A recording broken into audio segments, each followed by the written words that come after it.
An arrogant millionaire mocks an orphan girl who offers to fix his car after professional mechanics have failed. He shouts, "If you fix my car, I'll adopt you," as everyone laughs. But what she does next leaves the entire place in silence. The silence on the 40th floor of Blackwood Tower wasn't an absence of sound, but a heavy, oppressive presence.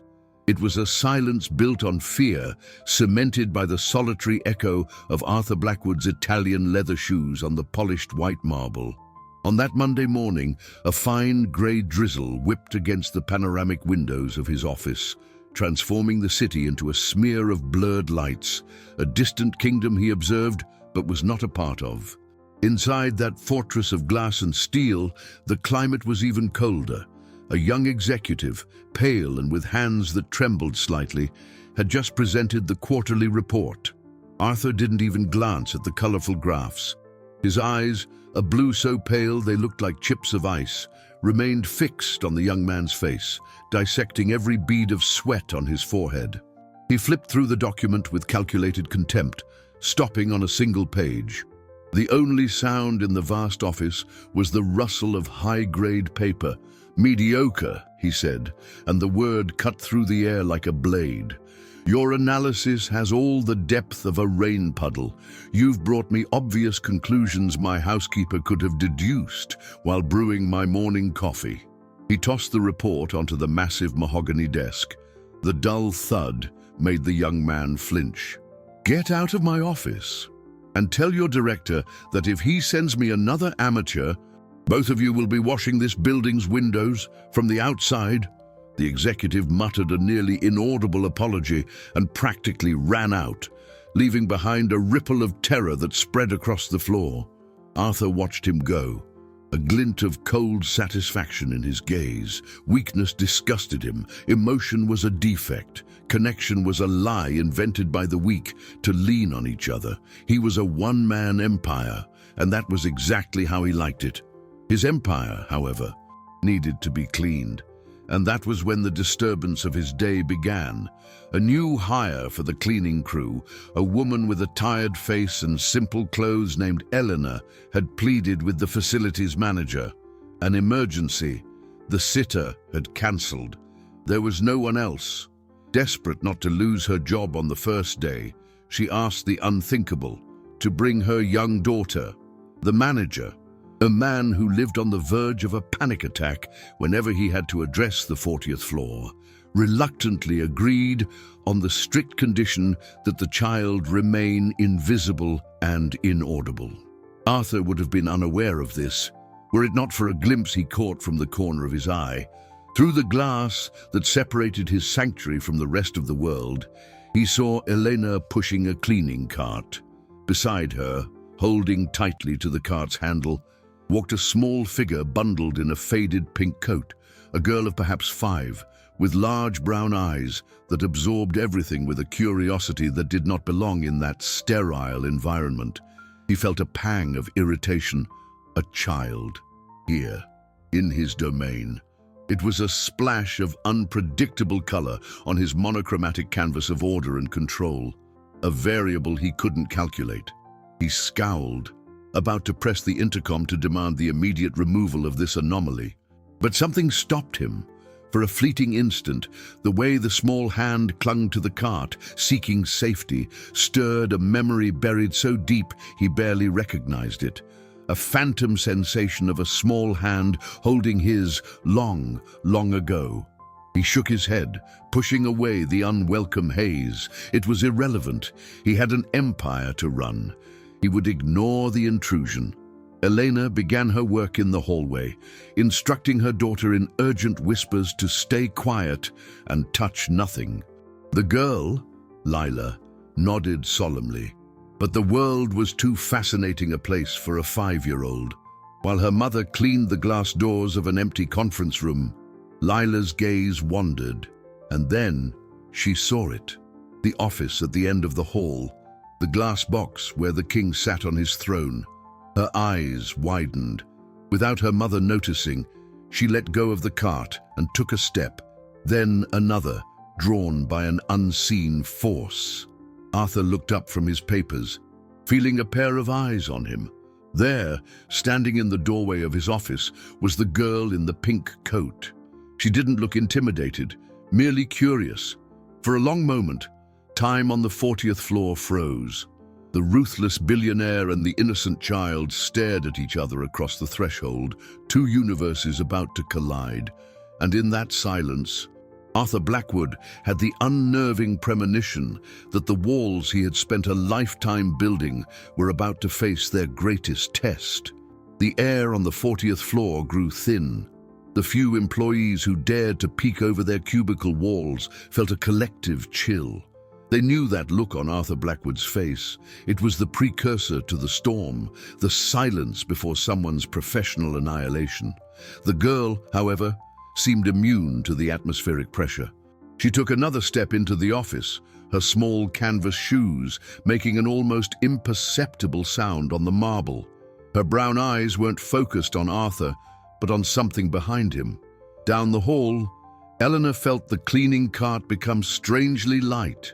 Panic, cold and sharp, rose in her throat. She turned and saw the scene that was the materialization of her worst nightmare. Her daughter, Lila, on the threshold of the office of the man they all called the Reaper. The blood drained from her face, her heart hammering against her ribs. She rushed forward, a frightened whisper of "Lila" escaping her lips. She reached the doorway, grabbing her daughter's shoulder with a trembling hand. "Mr. Blackwood, I am so sorry." She wandered off. "It won't happen again, I swear." Her voice was a thread of desperation, her eyes pleading. She braced for the fury, for the summary dismissal that would put her back on the street, back in the danger she was running from. Arthur opened his mouth, the cruel, final words of termination already forming on his tongue. But Lila turned and pointed to the corner of the office. "Mommy, look, rainbow fish." Her voice, clear and full of wonder, echoed in the tense silence. She was pointing to the enormous, wall-sized aquarium, where vibrant tropical fish danced among the corals. The purity of that delight, the utter absence of fear, was like a dissonant note in the symphony of intimidation he conducted. He looked from the child to the terrified mother, and something inside him shifted, a mechanism that had been jammed for decades. The cruel words died in his throat. "Control your daughter," he said, his voice low and rough, devoid of its usual fury, but laden with a cold weight. "If I see her out of your sight again, you will be out of this company." Elena nodded frantically, pulling Lila close and backing into the hallway as if escaping a wild animal. She didn't dare look back. Arthur stood, watching them retreat. He saw the mother kneel, speaking to her daughter in urgent whispers, her face a mixture of relief and fear. He saw the woman smooth the girl's hair, a gesture of tenderness so instinctual and protective it seemed to belong to another universe. He turned to the window, but didn't see the city. He saw only that gesture, the soft touch, the protection, and then, without warning, the image was superimposed by another. The drizzle on the glass became the dappled sun of an old backyard. The cold marble under his feet turned to soft grass. He was no longer the master of the corporate universe. He was a small, thin boy of 6, watching a little wooden boat float in a garden pond. A large, warm hand enveloped his, the smell of damp earth and his father's pipe tobacco. He remembered looking up at his father's smiling face, a face that time had nearly erased. "You see, son?" His father's voice was a gentle thunder. "Even the smallest boat can navigate the deepest waters if it has courage." The warmth of that hand, the safety of that presence. The memory shattered as quickly as it came, leaving him back in the sterile silence of his office. The 40th floor suddenly felt colder, emptier. A deep, inexplicable melancholy settled in his chest, a feeling so foreign and unwelcome it frightened him. He brought a hand to his chest, over the expensive fabric of his suit, feeling a hollow ache where the memory had been. For the first time in 40 years, Arthur Blackwood felt a crack in his armor, and he had no idea how to fix it. In the days that followed, an uneasy routine settled in. Elena, now on high alert, kept Lila by her side with the discipline of a general. The girl, for her part, seemed to understand the gravity of the situation. She would sit quietly on a small stool her mother brought, drawing in a notebook with crayons, while Elena worked with a silent, hurried efficiency, trying to make herself invisible. But Lila's presence, even in silence, was a disruptive force. The 40th floor, accustomed to the low, impersonal hum of computers and tense footsteps, now had a small pocket of color and life, and Arthur Blackwood couldn't ignore it. From his glass fortress, he found himself watching, the girl chewing on the end of a yellow crayon, her brow furrowed in concentration, the way she would occasionally look up and smile at her mother, a smile that lit up the sterile hallway for a second. They were minuscule interruptions in his carefully controlled landscape, but they unsettled him. One afternoon, while signing a stack of multi-million-dollar contracts, his gaze was again drawn to the aquarium. Lila was standing on her stool, her face pressed to the glass, tracing the path of an angelfish with her finger.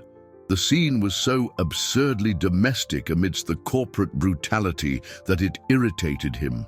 He was about to stand and close the blinds, sealing himself back in his solitude, when Lila turned and their eyes met through the glass. She didn't look away in fear, as any of his employees would. Instead, she smiled and gave a little wave with her tiny fingers. Arthur froze, his gold pen hovering over a contract. A wave, such a simple human gesture. No one waved at him. People feared him, revered him, hated him, but they did not wave. He didn't wave back, of course. He just scowled and returned to his papers, but the image of that small wave remained etched in his mind. He felt a growing irritation with himself. Why did this child affect him? It was a weakness, a lapse in his iron-clad discipline.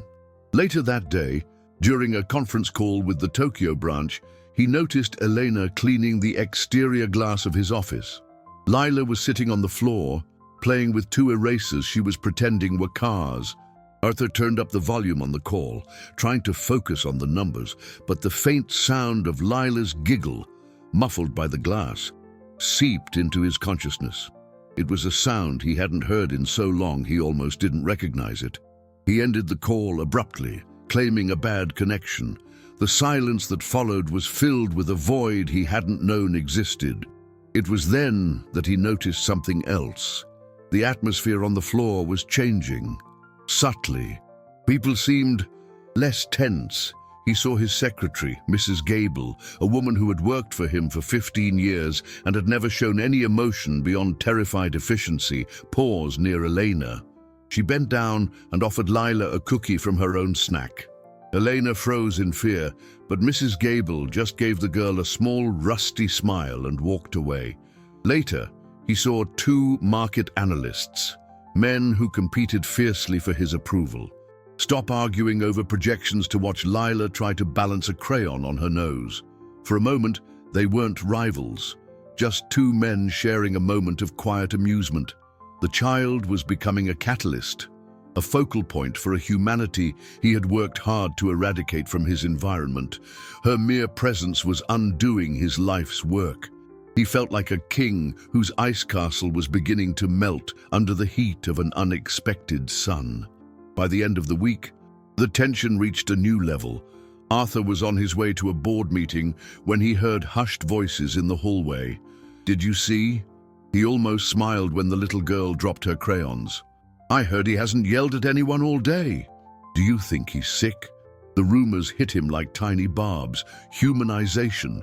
They were using that word. They were interpreting his lack of fury as a change, as a weakness. A wave of cold rage washed over him. They didn't understand. This child was a distraction, an anomaly to be eradicated. His reputation, his image as a merciless shark that kept investors confident and markets stable, was being undermined by a 5-year-old and her crayon drawings. He stopped at his office door, his gaze sweeping the floor. Everyone's head immediately dropped. The fear was still there, but now it was mixed with something new, curiosity, and that was dangerous. He looked at Eleanor, who was finishing her shift, helping Lila into the small pink coat. The child yawned, tired, such raw, unguarded vulnerability. He had to end this. His decision was made. Tomorrow, the woman and her child would be gone. He could not allow that crack in his wall to become a breach. But as he watched them leave, a final image ambushed him. Lila, sleepy, resting her head on her mother's shoulder, her face full of trust and love. And the hollow ache in his chest returned, stronger than ever, whispering a terrifying truth. Maybe he didn't want them to go. The night brought little relief. Arthur found himself pacing his penthouse apartment, a vast, silent space that echoed his own loneliness. Usually, he found comfort in the impeccable order, the glass and chrome surfaces, the absence of any personal touch. But tonight, the minimalism just felt empty. He poured himself an expensive scotch, the only company he allowed, and stood before the glass wall that offered a stunning view of the pulsating city. The lights were like jewels scattered on dark velvet, but for the first time, he didn't feel the power of being above it all. He just felt isolated. The decision to fire Elena seemed the only logical move. It was a matter of control, of maintaining the integrity of his empire and his own psyche. Any emotion was a liability, and that child, with her disarming innocence, was an emotional time bomb. He replayed the scenario in his mind. He would call the facilities manager in the morning, give the order, and the problem would disappear. Simple, clinical, efficient, like everything in his life. But as the ice clinked in his glass, the image of Elena's face, pale with fear, superimposed itself over the cityscape. He thought of the desperation in her eyes that first day, the silent plea of someone with no other options. Firing her wasn't just removing an employee. It was potentially pushing a mother and child into a situation he knew nothing about, but which his gut told him was dangerous. The thought bothered him, an irritating sense of responsibility he hadn't invited. He had always operated on the principle that others' weaknesses were not his problem. It was a law of nature, survival of the fittest. Yet, Lila's sleepy face, trusting so completely in her mother's protection, haunted him. It was a trust so absolute, so pure. He remembered his father's hand, the feeling of unshakable safety. Where had that boy who believed in protection gone? When had he become the man who destroyed it? Impatient with himself, he turned from the window and went to his private library. Rows of business books and biographies of industry titans stared back at him. He had built his success on the lessons within those pages: ruthlessness, focus, the elimination of any emotional variable. And now, the most potent variable of all was coloring on the floor of his headquarters. The next morning, he arrived at the office earlier than usual, the decision still weighing on him. The floor was silent, bathed in the pale light of dawn. He walked to the aquarium, watching the fish move with an unconscious grace. "Rainbow fish," Lila's voice echoed in his head. He looked at the angelfish, a magnificent specimen that had cost him a small fortune, and for the first time saw it not as a status symbol, but as the colorful creature that had mesmerized a child. His phone rang, the sharp sound shattering the silence. It was his personal physician, Dr. Evans. "Arthur, good morning. Sorry to call so early, but the results from your routine physical came in." The doctor's voice was calm, professional, but Arthur, trained to detect the slightest inflection in a negotiation, heard something, a hesitation. "And?" he asked, impatience sharpening his voice. "No sugar-coating, Robert." There was a pause on the other end, the sound of papers shuffling. "Arthur, we found something, an irregularity in your EKG. We did a deeper analysis of the blood work and, well, it's best we discuss this in person." "I'm busy. Tell me now." The demand was an order, not a request. Dr. Evans sighed.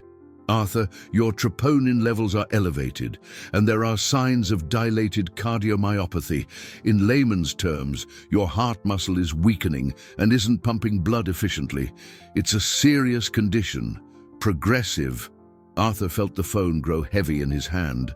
The doctor's words seemed to come from a great distance, distorted. Weakening heart muscle, progressive. He who had built an empire on the force of his will, who bent markets and crushed competitors, was being betrayed by his own body, by a failing muscle. "What does that mean, Robert, in terms of time?" The question came out weaker than he intended. Another pause, longer this time. "It's hard to say for certain without more tests. But, to be direct as you like, we need to start treatment immediately. With the best-case scenario and full adherence to treatment, we might be talking about a few years. Without it, significantly less. Years." The word echoed in the vast office. Years, not decades. An invisible timer had just been switched on inside of him. All his power, his wealth, the billions in his accounts, none of it could buy him one more heartbeat. None of it could reverse the weakening of a muscle. He hung up the phone, the monotonous dial tone sounding like a death sentence. The morning sun now streamed into the office, illuminating dust motes dancing in the air, each one a second falling from his hourglass. He looked at his hands, the hands that signed 9-figure checks, that could build or destroy companies. They suddenly seemed fragile, useless, a sandcastle before the relentless tide, and that's when he heard it. The soft sound of a cleaning cart's wheels in the hall. The door opened slowly, and Elena walked in, followed by Lila, who was clutching a drawing.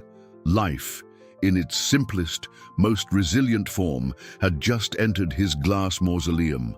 Arthur's world had shrunk to the size of his own faltering, beating heart. The hum of the servers, the distant ding of an elevator, the city waking below, it all faded into a distant white noise. All that remained was the dull, irregular thud in his chest. A drumbeat heralding an end he had never allowed himself to contemplate. He sank into his leather chair, his strength abandoning him. The designer suit suddenly felt like armor that was too heavy to bear. He looked at the skyline, at the buildings that pierced the clouds, monuments to human ambition, to his ambition. They looked like tombstones now. What did any of it matter? The legacy, the Blackwood name stamped on skyscrapers. It would just be a name carved on a marble stone, colder than his office. A knot formed in his throat, tight and burning. A pressure built in his chest, but it wasn't the pain of his condition. It was something older, deeper. It was the weight of decades of loneliness, of rejected connections, of crushed emotions. The dam he had built inside himself, stone by stone, over 40 years, began to give way. The first crack appeared, then another, and then, to his utter horror, he felt moisture in his eyes. He hadn't cried since he was 6 years old, since the day his father walked out the door and never came back, leaving behind only the smell of pipe tobacco and a silence that was never filled. The memory hit him with the force of a physical blow. A small boy, waiting at the window, refusing to believe that the promise to be back soon was a lie. The first brutal lesson of his life. Affection was a prelude to abandonment. Love was weakness, and he had sworn to himself at that cold window that he would never be weak again. Never. Now, the tears he had imprisoned for a lifetime threatened to escape. He bent over his desk, burying his face in his hands, shame and grief consuming him. A dry, ragged sob tore through his throat, and another. They were alien sounds, guttural, the sound of a pain that had festered in the dark for too long. He, Arthur Blackwood, the Titan, the ruthless one, was coming undone. In that moment, he didn't realize his office door was still ajar. Elena, seeing her boss hunched over, assumed he was on an important call or deep in concentration. She motioned for Lila to be absolutely silent and began methodically cleaning the outer area. But Lila, with the boundless curiosity of a child, saw what her mother did not.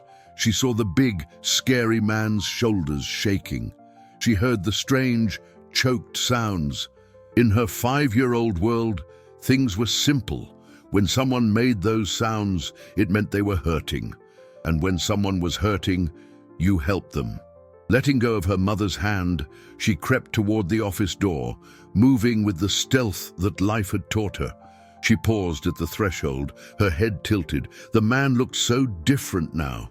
Not the scary king on his glass throne, just someone sad. Very, very sad. She took a step inside, then another, her small shoes barely making a sound. She approached the massive desk, so tall she could barely see over it. Arthur didn't hear her. He was lost in his private abyss, fighting the waves of despair. Then he felt it, a tiny touch on his arm, light as a butterfly's wing. He raised his head slowly, his eyes red and disbelieving. Lila was beside him, standing on her tiptoes, her face serious and full of genuine concern. She didn't say a word. She just reached out her small hand and with her fingertips wiped away a tear that was tracking down his rough cheek. The gesture was so unexpected, so impossibly tender, that Arthur's sobs stopped instantly, caught in his throat. He sat paralyzed, staring into those big brown eyes that held no fear, no judgment, only pure, simple compassion. "Does it hurt?" she whispered, her voice barely a breath. He couldn't answer. Words didn't exist for what he was feeling. Lila seemed to understand his silence. She looked at him for a moment, as if making an important decision. Then she moved closer, wrapped her little arms as far as they would go around his, and rested her cheek against his shoulder. "When I fall and scrape my knee, my mom gives me a hug," she explained, her voice muffled by his suit jacket. "The hug makes the hurt go away." She squeezed with all her might. "But can I give you a hug to make your hurt go away?" And there, at the epicenter of his crumbling empire, Arthur Blackwood, the man who prided himself on being an island, was hugged. And for the first time in his life, he didn't feel weak. He felt anchored. The universe stopped spinning. For Arthur, the world had shrunk to the sensation of Lila's small arms around his shoulder and the warmth of her cheek pressed against the cool fabric of his suit. A hug. A gesture so simple, so fundamental, yet something he hadn't experienced in so long. His body didn't know how to react. His muscles were tense, rigid, conditioned by decades to repel any form of physical contact. But the faulty heart in his chest gave a painful lurch, a primal recognition of the gesture. It was a language he had forgotten, but his soul still understood. Down the hall, Elena finally noticed the silence and her daughter's absence. The panic returned, sharper and colder than ever. She rushed to the office door, ready to apologize, to plead, to do anything to save her job. But the scene that met her eyes stopped her cold. Her daughter, her small, vulnerable treasure, was hugging the most feared man in the city, and he wasn't pushing her away. He was sitting still as a statue, his face turned toward her, an expression of such profound shock and confusion that it made him unrecognizable. Elena's fear warred with her maternal instinct. A cry of, "Lila, get away from him now," was on the tip of her tongue, but something held her back. There was a sacred stillness to the scene, a vulnerability in the powerful man that both frightened and moved her. She remained frozen in the doorway, her hand covering her mouth, her eyes wide, witnessing the impossible. Arthur finally found his voice, though it sounded rough and foreign to his own ears. "It's okay," he said, the words directed as much to himself as to the child. He didn't move.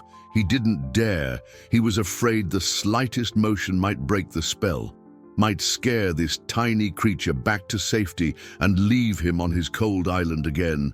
Lila, sensing her offer had been accepted, relaxed a little. "Is it getting better?" she asked with childlike earnestness. Arthur swallowed hard. Was it? The existential pain of his mortality was still there. The fear, too. But the hug wasn't taking the pain away. It was creating a safe space around it. It was a small shelter in the middle of the storm. Yes, he managed to say. A little. The answer seemed to satisfy Lila. She let go and stepped back, examining him with a clinical eye. "You need more hugs," she declared with the authority of an expert. In that moment, reality crashed back into the room.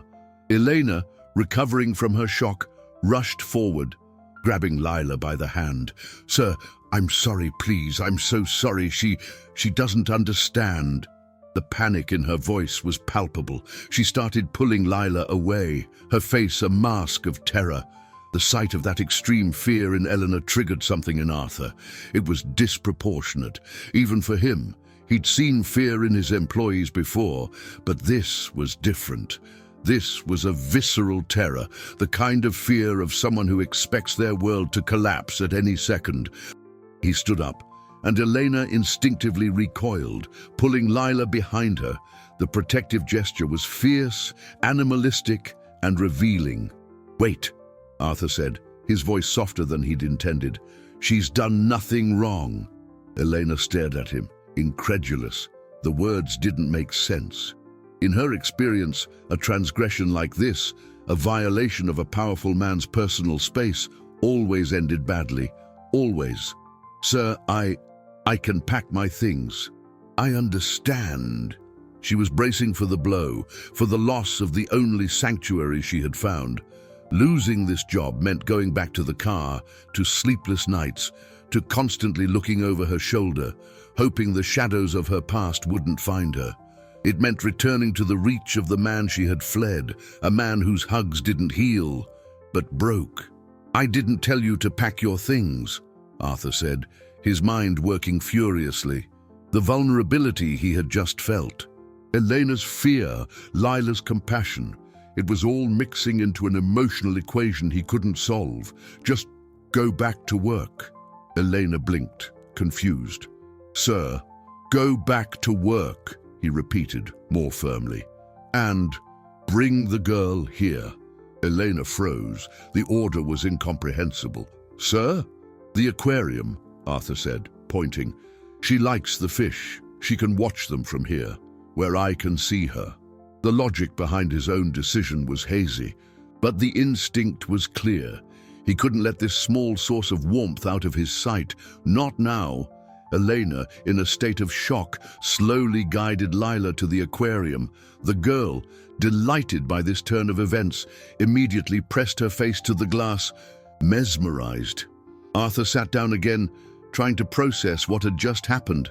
He looked at Elena, who was now wiping down a nearby table with stiff, nervous movements, darting frightened glances in his direction every few seconds. Her fear wasn't just about losing a job.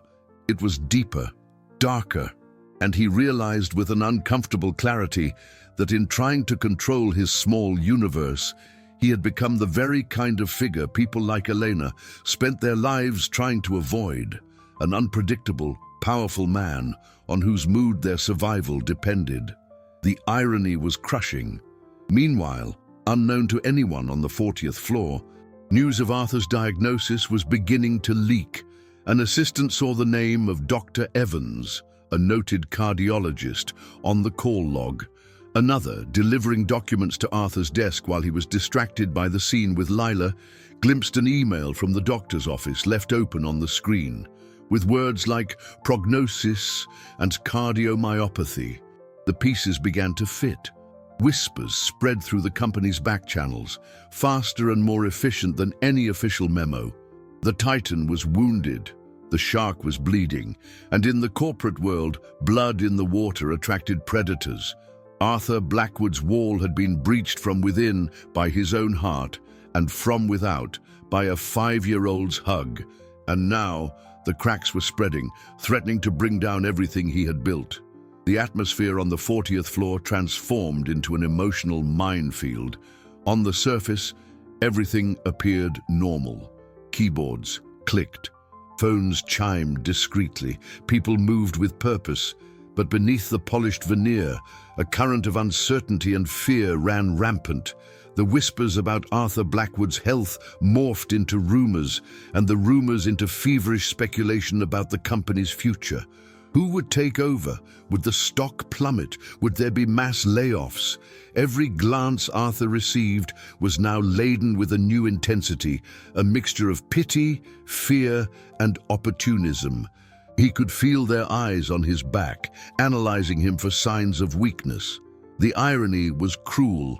At the very moment he was beginning to feel the first spark of humanity in decades, the world he ruled with an iron fist saw him only as a faulty gear, about to be replaced. He tried to project his usual image of unshakable control, but it was a charade. The awareness of his own mortality was a constant hum in his ears, making financial projections and market strategies seem absurdly trivial. How could he focus on conquering a new market in Asia when he didn't know if he'd be alive to see the next summer? His new routine was surreal. He would spend hours in meetings, discussing the fate of billions of dollars, while Lila sat in a corner of his office, drawing with a seriousness that rivaled his executives. Her presence was his only anchor. The soft scratch of her crayon on paper was a calming counterpoint to the chaos in his mind and the rising panic on the floor. One afternoon, he was on a particularly tense video call with the board of directors. Investors were skittish about the recent rumors and were demanding reassurances. Arthur was in the middle of a rehearsed speech about strength and stability when Lila padded over to his desk, holding up a drawing. "Mister," she whispered, tugging on his suit sleeve. He ignored her, trying to maintain focus. "Our market position has never been more solid," he declared to the screen. "Mister," Lila insisted more urgently, "it's for you." She pushed the paper into his hand. On the speaker, a board member's voice cut in, irritated. "Arthur, are you with us?" Arthur looked down at the drawing. It was a crude portrait of him, a circle for a head with black scribbles for hair, sitting in a very large chair. Beside him, a smaller figure in a pink dress was holding his hand, and above them both was a giant, smiling yellow sun. Below it, Lila had written her name, the letters shaky and mirrored. Something inside him broke and reformed in a new way. He looked at the anxious, pixelated faces on the screen, men obsessed with profit and power, and then he looked at the simple, heartfelt gift in his hand. He knew which one was real. "Gentlemen," he said, his voice calm and clear, "so my apologies. I've just received a report of extreme importance that requires my immediate attention. We will continue this conversation tomorrow." Before they could protest, he ended the call. Silence filled the office. He turned to Lila. "Thank you," he said, his voice thick with emotion. "It's the best report I've received in years." He took a small magnet from his desk and affixed the drawing to a metal panel beside his monitors. The vibrant, life-filled children's drawing seemed to mock the grim stock tickers next to it. That act, so small and so public, was the turning point.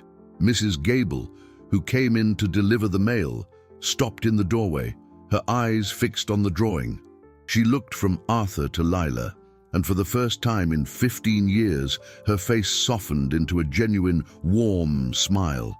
The news of the important report spread through the floor like wildfire, a code that everyone understood. Arthur Blackwood, the Reaper, had cut a board meeting short for a child's drawing. The wall wasn't just cracked, it was crumbling. And it was this realization that led him to make the most impulsive decision of his life.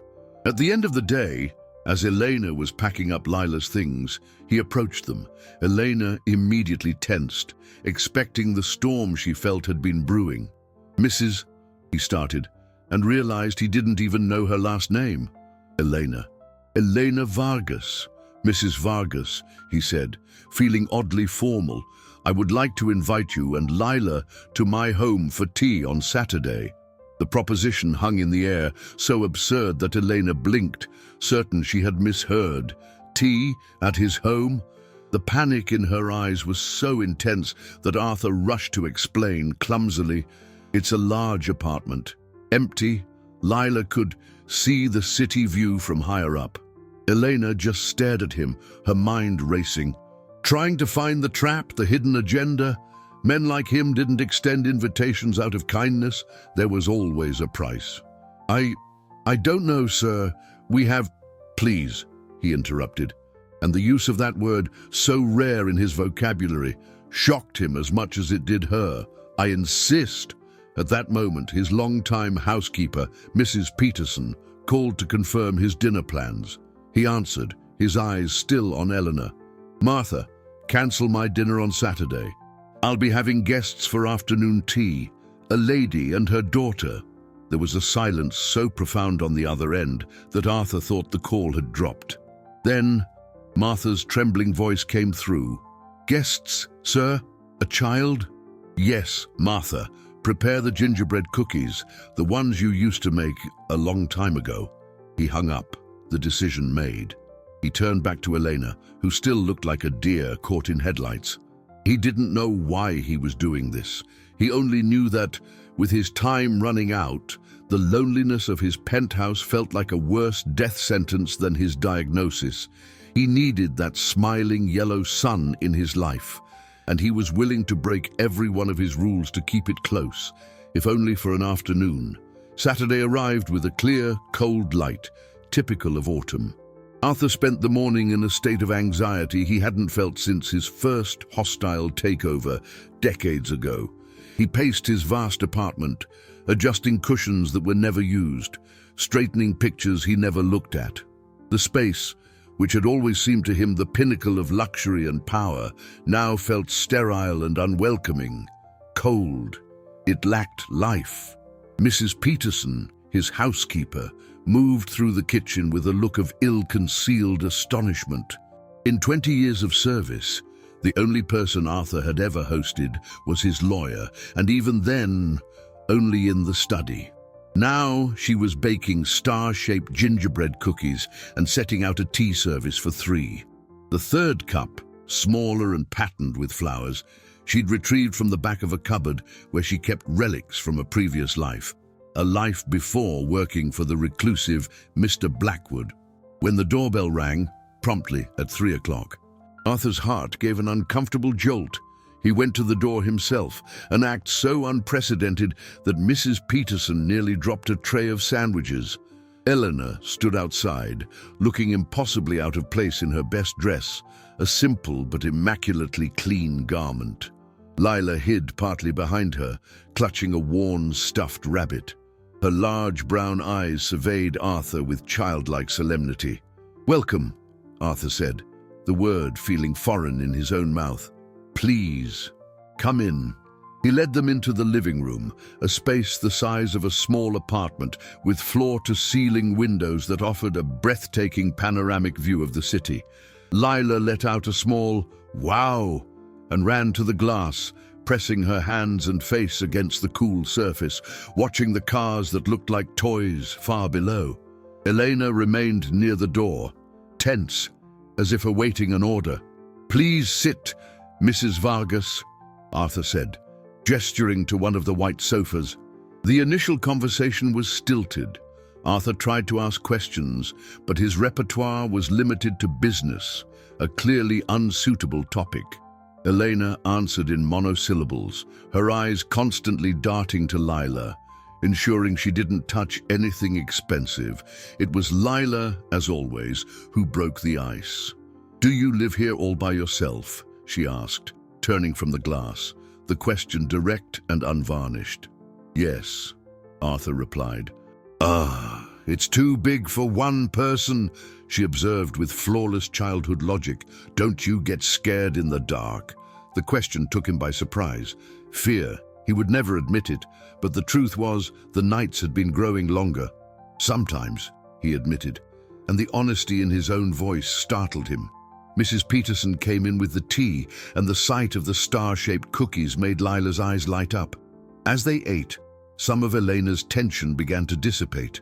She watched Arthur, who clumsily tried to pour Lila's tea without spilling. and saw him not as the office tyrant, but as an oddly lonely man. The conversation flowed a little more easily. Arthur asked about Lila's drawings, and Elena explained that she loved creating stories about the characters she drew.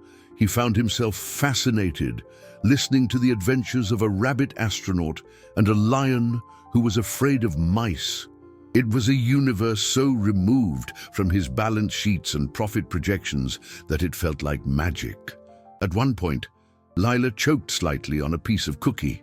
Instinctively, Arthur leaned forward and patted her gently on the back, just as he'd seen Elena do. The contact was brief, but the feeling of his hand on the girl's small back shook him. It was a paternal gesture, a reflex he didn't know he possessed. Elena watched the scene, and a new kind of alarm flickered in her face, not of fear, but of something more complex. Later, while Lila was engrossed in a coloring book Mrs. Peterson had found, Arthur found himself talking to Elena. He didn't ask about her past, sensing it was forbidden territory. Instead, he spoke about the aquarium, explaining the names and habits of each fish. "I used to have a tank when I was a boy," he said, the memory surfacing unbidden. My father helped me build it." "He must have been proud of you," Eleanor said softly. The simple sentence hit him with force. "He left," Arthur said, the words out before he could stop them. "When I was 6, he just left." He didn't know why he was telling her, his cleaning lady. Perhaps it was the diagnosis, the sense that secrets were no longer worth the effort of keeping. Elena looked at him, and for the first time he saw not fear in her eyes, but a deep, resonant empathy. She knew abandonment. She lived with its scars every day. "I'm sorry," she said, and he knew she meant it. It was in that moment that he understood. His coldness, his arrogance, his need for control. It had all been born on that day, at that cold window where a 6-year-old boy waited for a father who would never return. His entire life had been a reaction to that initial wound. He had built an empire not out of ambition, but as a fortress to ensure he would never need anyone again, to ensure no one would ever have the power to hurt him again. The presence of Lila, with her unconditional affection, and the quiet empathy of Elena were doing what no board of directors or business rival ever had. They were exposing the wounded child hidden inside the tyrant. The afternoon tea was revealing the cracked foundations upon which he had built his entire life, and he realized with a rising dread that he wasn't sure the structure would hold. The news of the afternoon tea spread through Blackwood Tower's inner circle with the speed and impact of an earthquake. It didn't come from Arthur or Eleanor, but from Mrs. Peterson, who, in an emotional phone call to her sister, couldn't contain the unprecedented event. The sister told her friend, who worked in accounting, and in less than 24 hours, the event became corporate legend. The story, distorted and magnified with each retelling, painted a picture of an unrecognizable Arthur Blackwood, a man serving gingerbread cookies to a cleaning lady's daughter. To most employees, it was a fascinating curiosity, a sign that the glacial winter on the 40th floor might finally be ending. But to a select few, it was a deafening alarm. The investors, already rattled by the rumors of his health, saw it as confirmation of their worst fears: emotional instability, compromised judgment. The shark, they thought, was losing its teeth. In a mahogany boardroom in another downtown skyscraper, a group of men in dark suits gathered in secret. They were the key shareholders, the men Arthur had made obscenely rich with his ruthlessness. First the whispers of a heart condition. "Now this," said one, a man named Harrison, whose fortune was intrinsically tied to Arthur's. "He's getting sentimental.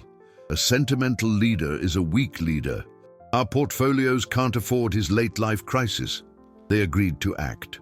The plan was subtle but lethal, to use the incapacity clause in the company's charter. If they could prove Arthur's medical condition was affecting his ability to lead, they could force a board vote to remove him and install a CEO of their own choosing, someone more predictable. They began gathering ammunition, hiring private investigators to dig up anything they could use, monitoring Arthur's every move, every business decision, looking for any slip. Arthur felt the pressure mounting, the questions becoming more pointed, the stares more calculating. He knew he was being hunted, but for the first time in his life, the power struggle felt exhausting and meaningless. His real battle was internal. The Saturday afternoon had changed something fundamental in him. The simple, unpretentious connection he'd felt with Elena and Lila had left him hungry for more. He found himself looking forward to their arrival at the office each morning, to Lila's smile, to Elena's quiet presence. He began making small changes. He had a small, Lila-sized table and chair installed in a corner of his office, along with a box of art supplies. He started leaving the office on time, something he hadn't done in years, just so he could coincide his departure with Elena and Lila's and exchange a few words in the elevator. During one of these brief conversations, he noticed a faded bruise on Elena's wrist, partially covered by her sweater sleeve. She hid it quickly, but not before he saw it. His business instincts, trained to spot weakness and threat, analyzed the data, the constant fear in her eyes, her reluctance to speak of the past, the bruise. The conclusion was instant and chilling. She was running from someone. The thought filled him with a protective fury he hadn't felt for anyone but himself. Who would dare to harm her? The question consumed him. He wanted to ask, to offer help, to mobilize his vast resources to protect her. But how? He was her boss, a man who, until a week ago, terrified her. Any offer could be misconstrued as a power play, a form of control. He was trapped in a new and frustrating impotence. His old way of solving problems, intimidation, money, power, was inadequate here. This required trust, delicacy, a connection he was only just learning how to build. The betrayal of his investors, however, was something he knew how to fight. He felt the net closing in. His calls were being monitored, his emails likely read. They were building a case against him, and his new, inexplicable relationship with Elena and Lila would be the centerpiece. They would paint it as an aberration, proof of his declining mind. Ironically, the very thing that was making him more human was the weapon they would use to dehumanize and destroy him. One night, working late, he found what he was looking for, an encrypted email between two board members discussing a meeting with lawyers to trigger the incapacity clause. They were moving faster than he'd thought. And in the email was a line that chilled his blood. "We need to find the cleaning woman. She and the kid are the key. Find out everything about her. Use her." They weren't just going to use him. They were going to use Elena and Lila. They would expose them, dig into their past, drag them through the mud to get to him. The woman he was trying to protect from the violence of her past was about to be hit by the violence of his present. The battle was no longer about his empire. It was about them. And Arthur Blackwood realized that to protect his new, fragile family, he would have to fight not as the calculating shark, but as something he never thought he'd be, a guardian. He was thinking moves ahead, anticipating the dirtiest attacks from Harrison and his cohort. The biting irony was that he was using the same ruthless tactics that had made him famous, but now in the service of altruism. The next day, he acted with a calculated calm that masked the urgency of his actions. He called Elena to his office at the end of her shift. She entered with her usual apprehension, which only grew when he closed the door behind her. Lila, who was dozing in her little chair, didn't stir. "Sit down, Elena," he said, his voice low. He didn't sit behind his power desk, but in one of the visitors' chairs, to lessen the barrier between them. "I need to ask you some questions, and I'm asking you to trust me. This is about your safety and Lila's." The fear in Elena's eyes intensified. I haven't done anything wrong, sir.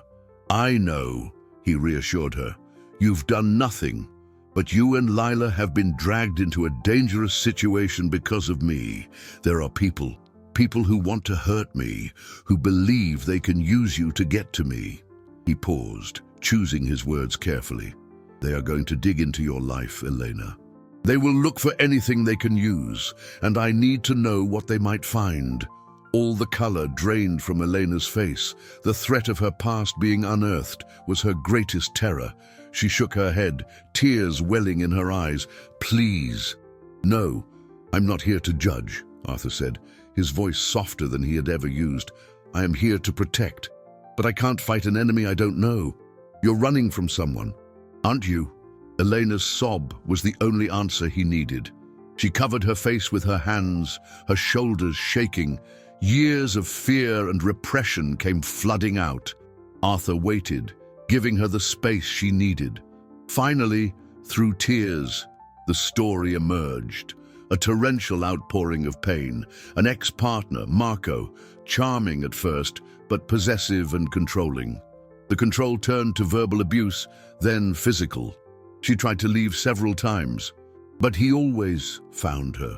He threatened to hurt Lila if she ever left him for good. The last time, she'd escaped in the middle of the night with just a backpack and the cash she'd secretly saved. She'd been on the move ever since, from city to city, shelter to shelter, until she landed the job at Blackwood Tower, the first glimpse of stability in years. He said if I ever told anyone, he'd find me and finish the job, she whispered, her voice broken. He's a cop. No one believes me. Arthur listened in silence, every word cementing his resolve. A cop. That explained why she'd never sought official help. It was her word against a man with a badge. I believe you, Elena, he said, and the conviction in his voice made her look up at him. And I will not let him find you. Not him, not anyone.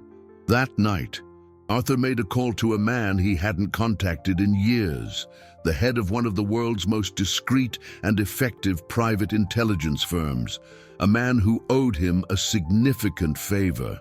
I have a job for you, Arthur said. I want you to find a police officer named Marco. Find everything, every infraction, every buried complaint, every act of corruption. I want his career on a platter. And I want a restraining order so ironclad that he can't get within a mile of Elena Vargas or her daughter, without an alarm going off at every precinct in the state. The war was now on two fronts, one in the boardroom, against the sharks in suits, and another in the shadows against a monster with a badge. The strain was taking its toll. His chest ached more often, fatigue a constant fog. Dr. Evans had warned him to avoid stress, a recommendation so absurd, Arthur had almost laughed. His entire life was stress. The difference was, now the stress had a purpose greater than the next billion. At the end of the week, the first bomb dropped. Harrison's lawyers formally requested an evaluation of Arthur's physical and mental health, citing erratic behavior and questionable relationships that could put the company at risk. The hearing was set. They were making the war public. Arthur was in his office, reading the legal notice, when Lila came over and placed a hand on his knee. Are you sad again? She asked.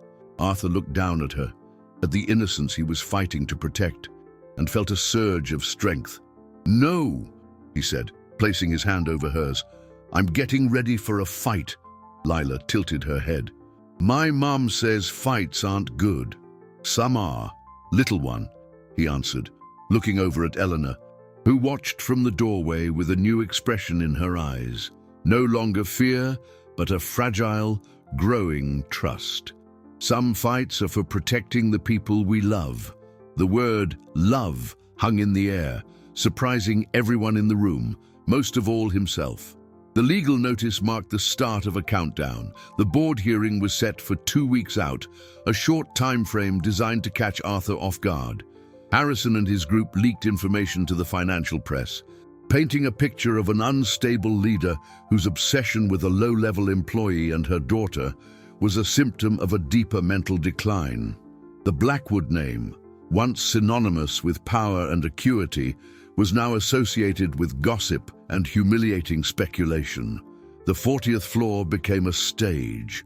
Employees walked with even greater caution, torn between loyalty to the man who, for all his faults, signed their paychecks, and fear of the new regime that might be coming. Elena and Lila became the unwilling center of all the attention. People looked at them with a mixture of curiosity, pity, and in some cases, resentment. Elena felt the stares like pinpricks, but she carried herself with a new dignity. Confessing to Arthur had freed her of a burden, and his promise of protection was an anchor in the storm. She was no longer just a victim in hiding. She was a woman fighting alongside an unexpected ally. The relationship between Arthur and Elena deepened, forged in the crucible of shared crisis. Their end-of-day talks grew longer, more personal. He learned she dreamed of being a children's book illustrator, a dream she'd abandoned to survive.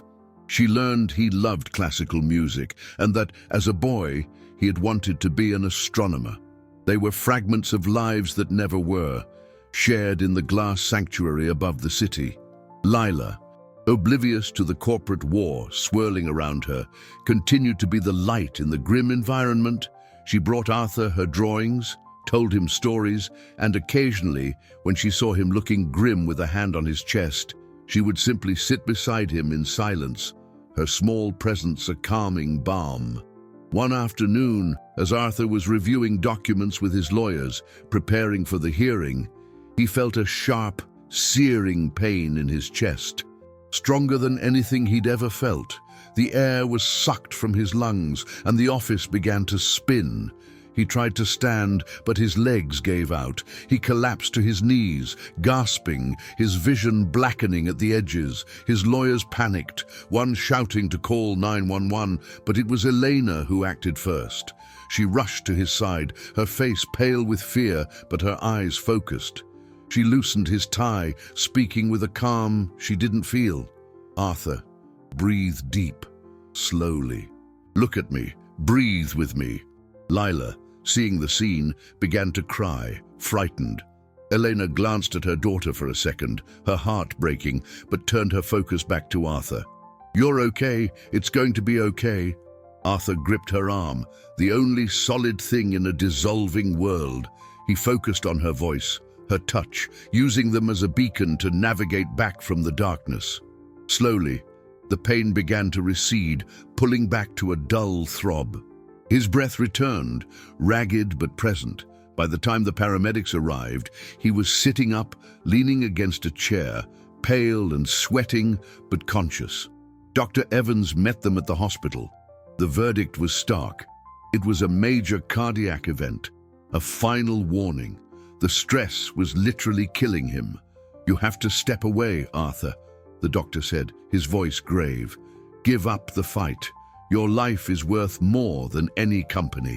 Lying in the sterile hospital bed, the monotonous beep of a heart monitor his only company, Arthur considered the doctor's words. He could give up, sell his shares, retire to a private island, maybe buy himself a few more months, a year. It was the logical choice. But then he remembered Eleanor's face, her calm in the midst of panic. He remembered Lila's hand on his knee. Giving up the fight for the company meant giving up the fight for them. It meant leaving them vulnerable. Exposed to Harrison and to Marco, it meant going back to being the 6-year-old boy who just watched bad things happen. The next day, Elena visited him in the hospital. Lila wasn't allowed in the ICU, so she waited with Mrs. Gable in the lounge. Elena entered the room quietly, holding a single dandelion Lila had picked from a patch of grass outside the hospital. "Lila wanted you to have this," she said, placing the weed in a water glass on the bedside table. "For good luck." They sat in silence for a moment, the heart monitor marking the time. "You should listen to your doctor," Elena said softly. "None of this is worth your life." Arthur looked at her, at the genuine concern in her eyes. "Some things are," he replied. "I'm not giving up, not for them, and not for you." In that moment, He made a decision. The fight couldn't be won on their terms. On the corporate battlefield where his health was his greatest liability, he had to change the game. It had to be something radical, something no one would ever expect. He picked up the phone and called his lead attorney. "I want you to draw up the papers," he said, his voice weak but resolute. "All of them. I want to begin adoption proceedings." There was a stunned silence on the other end of the line. "Adoption, Mr. Blackwood? For whom?" Arthur looked at Elena, who was watching him with tear-filled eyes. "For Lila," he said, "and I want to transfer 51% of my voting stock into a trust in her name, to be managed by her mother, Elena Vargas, until Lila comes of age. Let's see how the board reacts when the cleaning lady and her daughter become the majority shareholders." The news of Arthur's legal maneuver hit the corporate world like a thunderbolt. No one, not even his closest lawyers, could have predicted a move so audacious and, in the eyes of the market, so insane. Transferring control of a multi-billion-dollar empire to a cleaning lady and her 5-year-old daughter. It was the kind of move you didn't find in any business textbook. It was pure emotion, pure humanity, and to Harrison and his allies, it was the definitive proof of Arthur's insanity. They redoubled their efforts, framing the move as the final act of a desperate, mentally unstable man. The board hearing became the most anticipated and talked about event on Wall Street. It was no longer just about the control of a company. It was a spectacle, a human drama of epic proportions. Elena was completely stunned by the proposal. Adoption, stock. It was a universe so far removed from her reality, she could barely process it. Her first instinct was to refuse. It was too much. A terrifying responsibility, a target painted on her and her daughter's backs. She spent a long, sleepless night weighing the offer. But when she looked at Lila sleeping, her face serene and trusting, she understood. Arthur wasn't giving her money. He was giving her a weapon. He was giving her the power to protect her child in a way she never imagined possible. It was an act of trust so profound, so absolute. It transcended all logic. She accepted. The day of the hearing arrived. Arthur, against his doctor's orders, was discharged from the hospital that morning. He looked thinner, paler, the armor of power replaced by a visible fragility, but in his eyes there was a new light, a determined calm.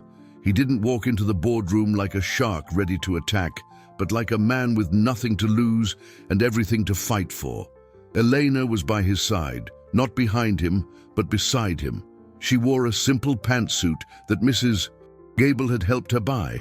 She was terrified, but her hand held Arthur's firmly. Lila was with Mrs. Peterson, who had taken her to a park to shield her from the media circus. The boardroom was cold and imposing. The board members, men Arthur had known for years, looked at him with a mixture of pity and contempt. Harrison chaired the meeting, his face a mask of false concern. "Arthur, we're here today because we are concerned about you and about the future of this company," he began, his voice unctuous.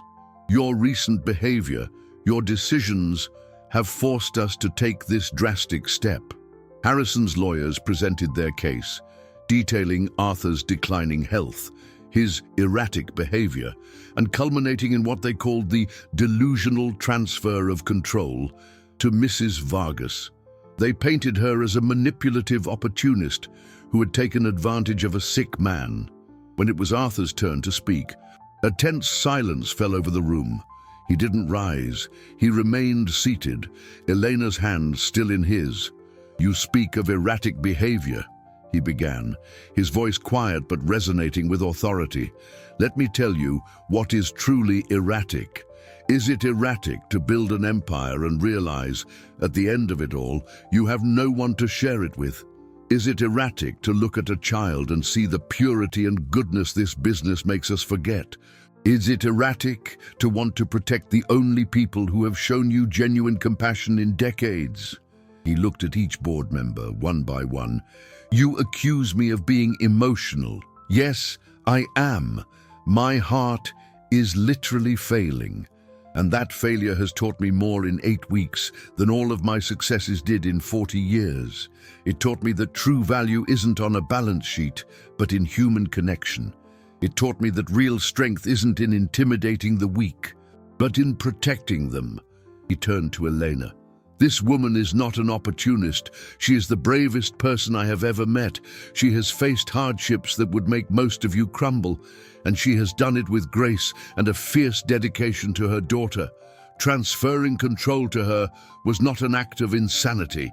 It was the sanest business decision of my entire life. Because I'm not trusting in her market knowledge, I'm trusting in her character. And her character is more solid than anyone's in this room. The tension in the room was palpable.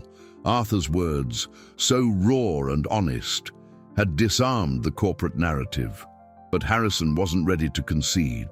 This is all very touching, Arthur, but it doesn't change the facts. You are unfit to lead.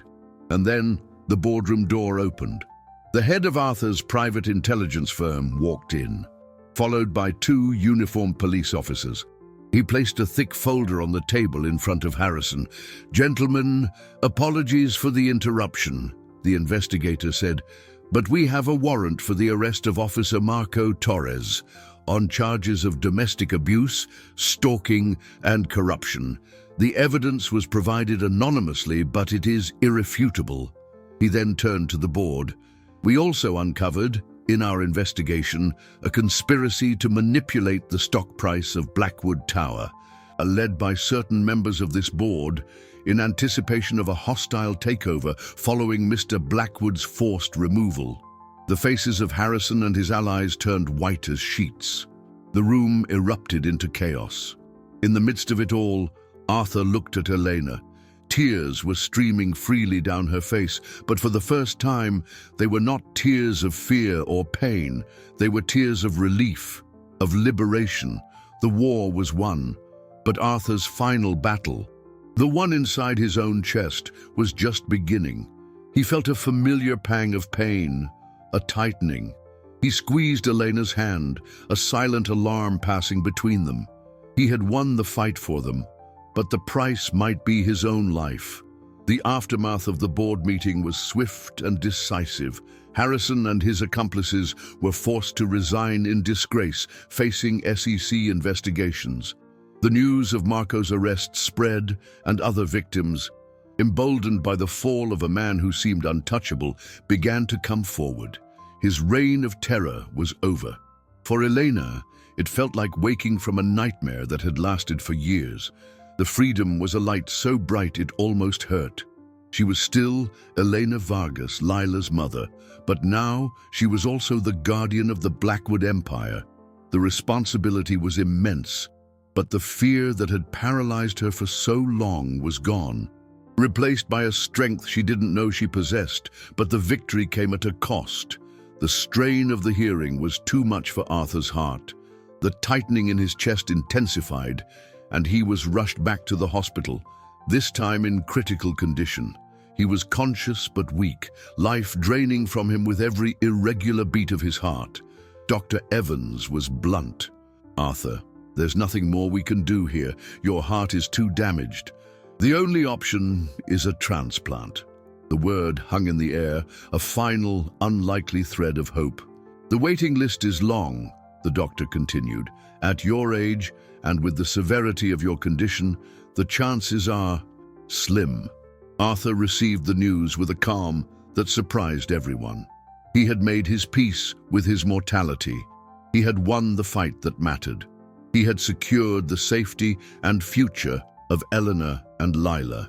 His legacy would no longer be just buildings and figures, but the life he had saved and the family he had made.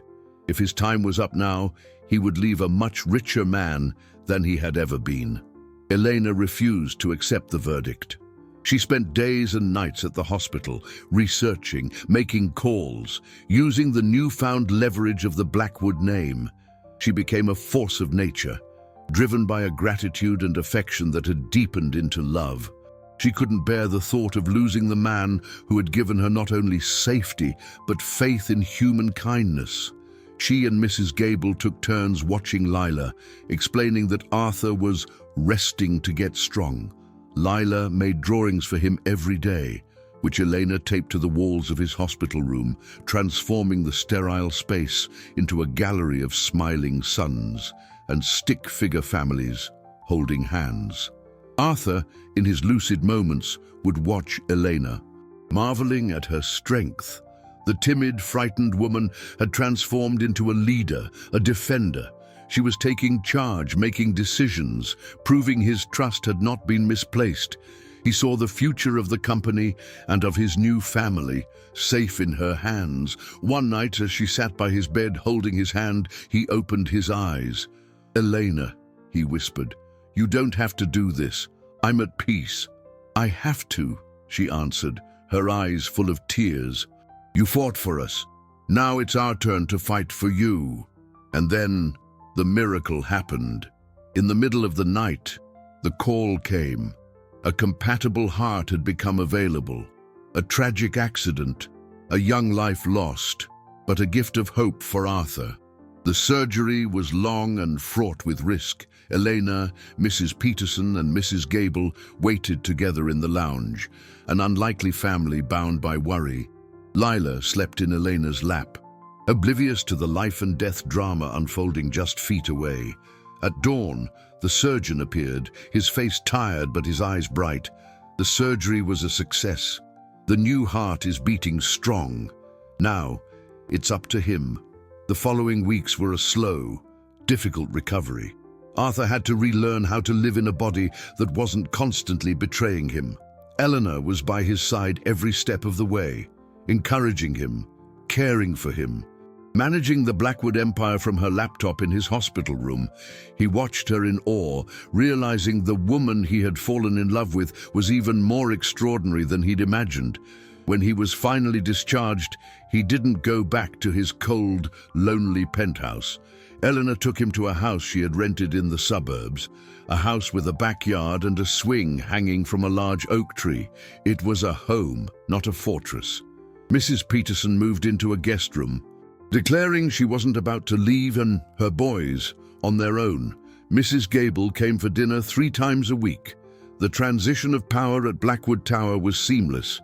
Elena, with Arthur's counsel, appointed a new CEO, a man known for his integrity and focus on employee well-being. She took her place as chairwoman of the board, using her position to guide the company in a new direction, one focused on social responsibility and ethical business practices.